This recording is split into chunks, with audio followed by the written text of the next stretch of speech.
So here's a quote from Pericles: "I am more afraid of our own mistakes than of our enemies' designs." So I got some Rome Total War action today. This is online CWB battle. It's one-on-one. I'm playing the Seleucids, and my opponent is playing Carthage. My army consists of 5 silver shield pikemen that are silver, 6 archers that are silver, and I also have 4 cataphracts that are silver, and 2 companion cav that are also silver.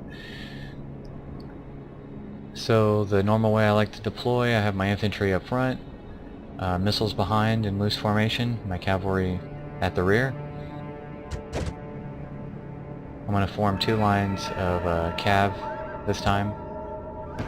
First cataphracts and then companion cav behind them. So my Carthage opponent, after deployment here, we'll see what their army is.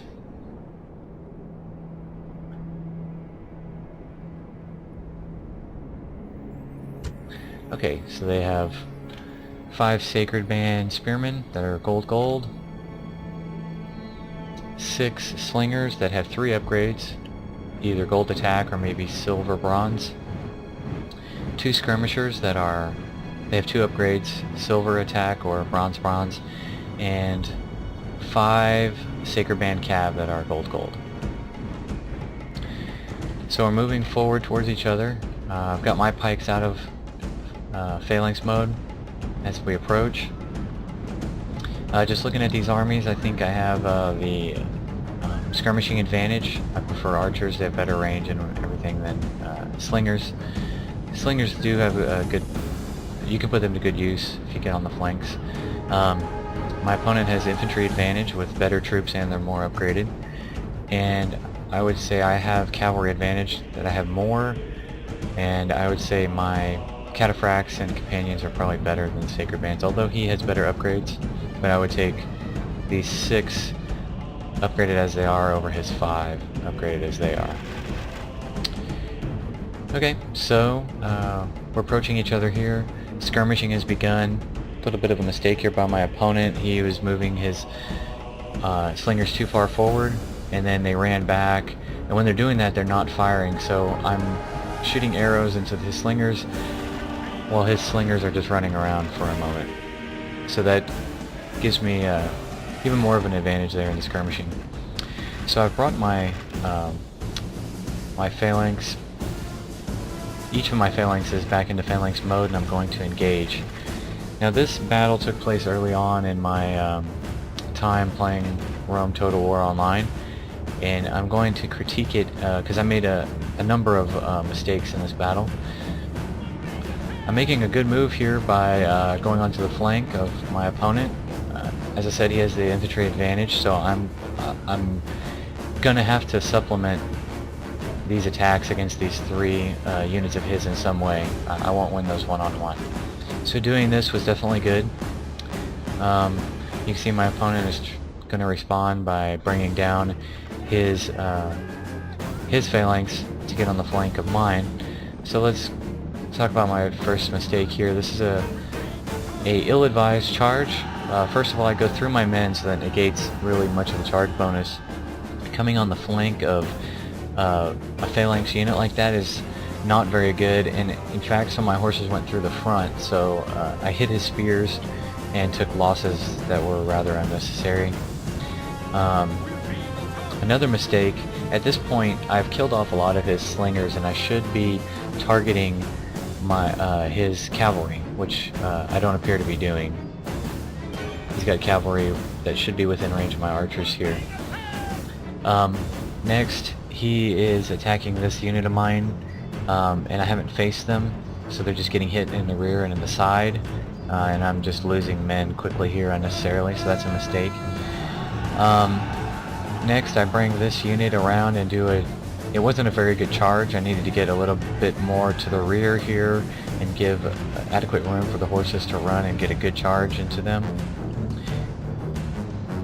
And then also, likewise, as what happened on the other side, he's got this unit coming down. They're hitting the sides of this unit. You can see them filing down like dominoes or something. Your gallant general has fallen and caused his troops much heartache.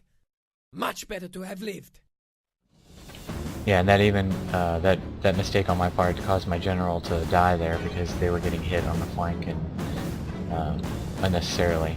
So because of those mistakes now, my initial 3 units here, they've been completely decimated. So now I charge in cavalry here into my opponent faced to meet it with his spears, so that was a bad charge. I charged right into it. His counter charge causes my cavalry to rout, so now I'm going to counter charge him, but I bring 1 companion cab against 2 of his cab.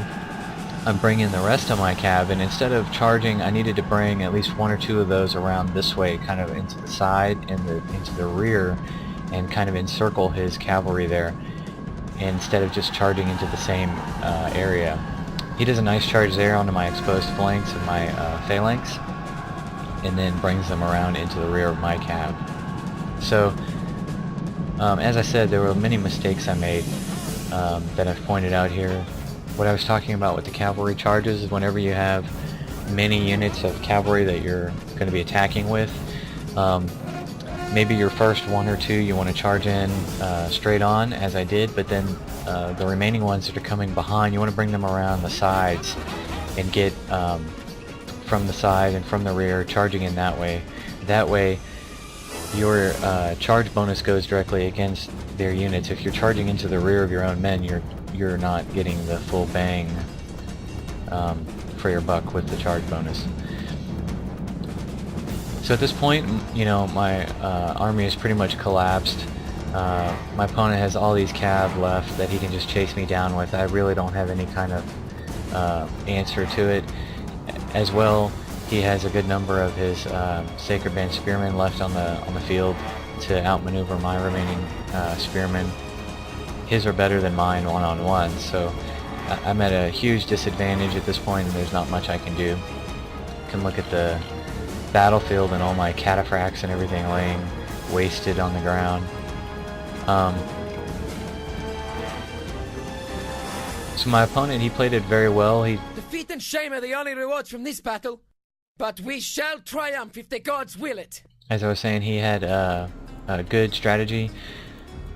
He did a real good job towards the end when my line broke, where he charged into the flanks of some of my pikemen, and then as he charged through my pikemen, he then brought his cavalry around on the back end of my cavalry while that cavalry fight was still happening, and that really turned it finally into his favor. It was already going into his favor, but that was kind of the nail in the coffin. So really good game from my opponent, 7, and I hope you guys kind of learn from my mistakes in this one, and I'll see you next time.